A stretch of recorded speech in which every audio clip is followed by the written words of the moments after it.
ซอส3 อย่าง4 อย่างน้ำตาลผงนัวซอสซีอิ๊วขาวซอสภูเขา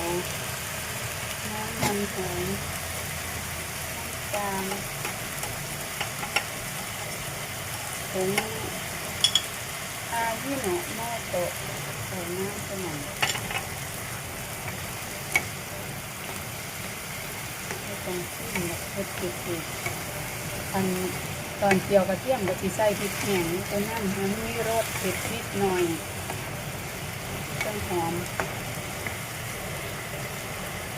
สุดท้ายต้นหอมขึ้นช่ายใส่ลงไป